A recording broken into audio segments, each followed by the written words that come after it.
Hello সবাইকে, আমি অন্তরা। আমার চ্যানেল গল্পের বইতে সবাইকে স্বাগত। আমরা শুনছিলাম বিক্রম বেতালের গল্প।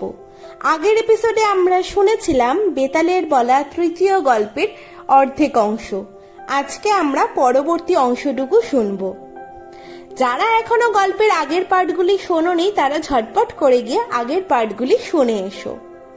আর গল্প যদি ভালো লাগে তাহলে চ্যানেলটাকে সাবস্ক্রাইব করে বেল আইকনটা টিপে অল নোটিফিকেশনে ক্লিক করে দিও, তাহলে কিন্তু গল্প আসলেই সবার আগে তোমরা পেয়ে যাবে। আর লাইক কমেন্ট শেয়ার করতে কিন্তু একদম ভুলো না। প্রতি সোম বুধ শনি আসছি ঠিক রাত্রি 10টায় গল্পের সম্ভার নিয়ে। তাহলে চলো শুরু হচ্ছে আজকের গল্প, বেতালের বলা তৃতীয় গল্পের পরবর্তী অংশ, পার্ট 8।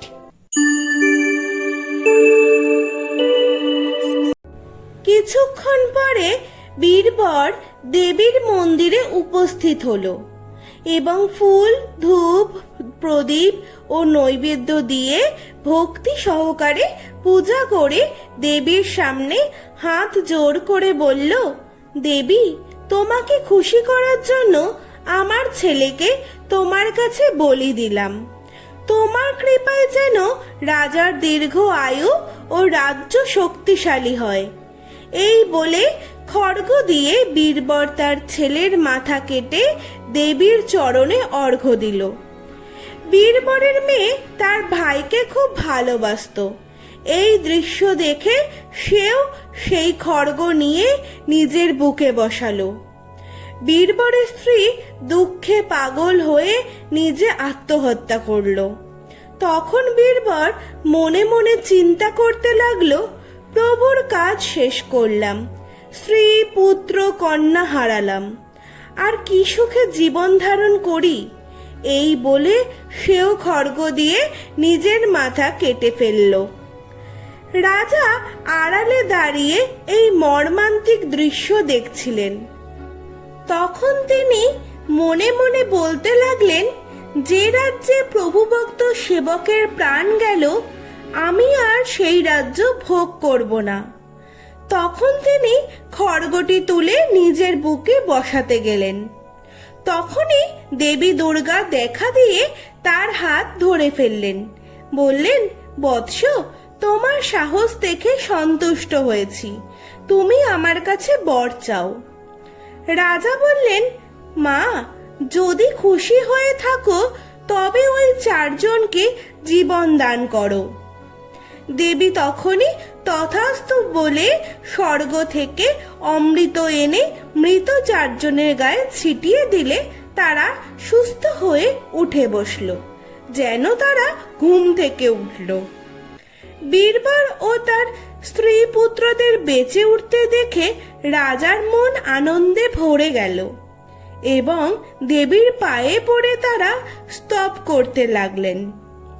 রাজার ভক্তি দেখে ও স্তব শুনে দেবী খুশি হয়ে তাকে আশীর্বাদ করে ও বর দিয়ে অদৃশ্য হয়ে গেলেন।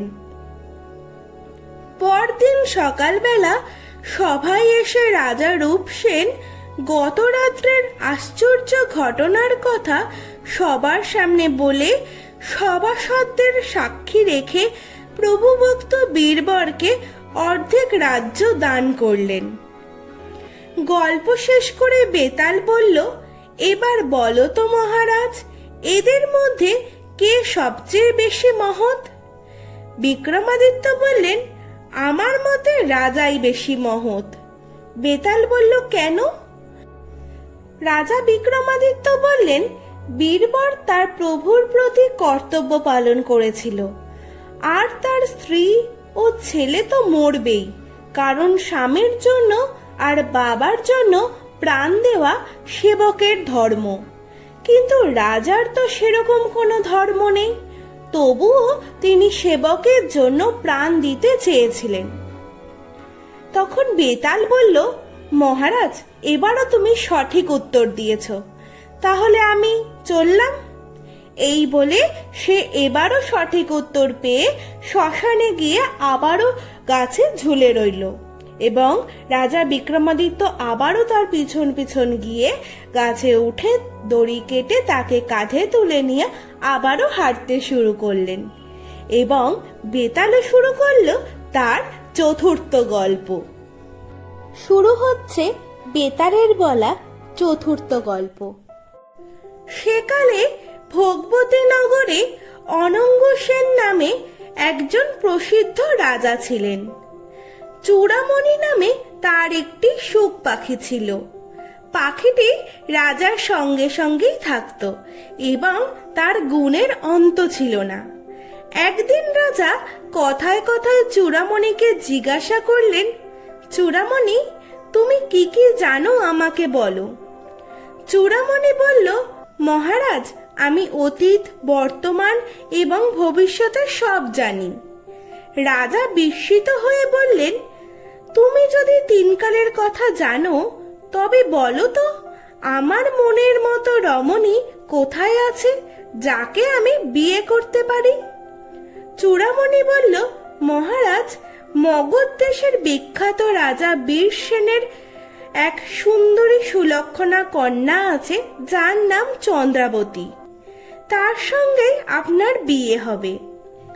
রাজা অনঙ্গ সেন চূড়ামণির কথার সত্যতা পরীক্ষা করার জন্য সুপ্রসিদ্ধ রাজদৈবজ্ঞ চন্দ্রকান্তকে ডেকে এ বিষয়ে তার মতামত জানতে চাইলেন। তাহলে আজকের গল্প এইটুকুই। বেতালের বলা চতুর্থ গল্পের পরবর্তী অংশ আসছে পরের পার্টে। শুনতে হলে সঙ্গে থাকতে হবে। প্রতি সোম, বুধ, শনি ঠিক রাতে 10টার সময় আসছি আমি আমার গল্পের সম্ভার নিয়ে। আর গল্প ভালো লাগলে চ্যানেলটাকে সাবস্ক্রাইব করে বেল আইকনটা টিপে অল নোটিফিকেশনে ক্লিক করে দিও এবং লাইক, কমেন্ট, শেয়ার করতে একদম ভুলো না।